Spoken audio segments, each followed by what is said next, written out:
ఏది సామాజిక వర్గ సమీకరణాలు అట్లాంటివి.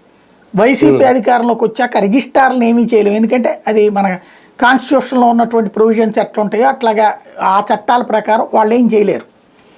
అందుకని వాళ్ళ పైన పెత్తనం ఉండేటటువంటి, అంటే వాస్తవంగా రిజిస్ట్రార్ చేతిలోనే పెత్తనం ఉంటుంది ఎప్పుడైనా సరే.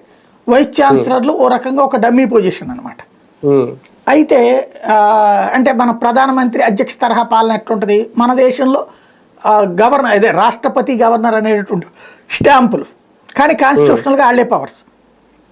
ప్రధానమంత్రి ఏది లెక్క మనకి ఇక్కడ పని జరిగేది, మనకైనా బ్రిటన్కి అయినా సరే. అదేవిధంగా అమెరికా, ఫ్రాన్స్ ఇట్లాంటి చోట్ల అధ్యక్ష తరహా పాలన ఉంటుంది, అంతే కదా. ఇక్కడ వీళ్ళు ఏం చేశారు, తెలుగుదేశం వాళ్ళ టైంలో ఈ ఓ రకంగా ఈ ప్రధానమంత్రి లాంటి వాళ్ళు ఈ రిజిస్ట్రార్ ఆ ప్లేస్ని వీళ్ళు తన వాళ్ళతో నింపారు. వాళ్ళని కదిలించడం కుదరదు కాబట్టి వీళ్ళు ఏం చేశారు, ఓ రకంగా అధ్యక్ష తరహా పాలన తెచ్చారు. వైస్ ఛాన్సలర్లని తమ వాళ్ళని పెట్టుకున్నారు, అందులో కులపోళ్ళ బంధుత్వాల తమకు కావాల్సిన మనుషుల అట్లాంటి వాళ్ళని పెట్టుకున్నారు. వాస్తవంగా అందరూ కలిసి చేసిన పని ఏంటంటే యూనివర్సిటీ అంటే చివరికి దరిద్రంగా మార్చేశారు.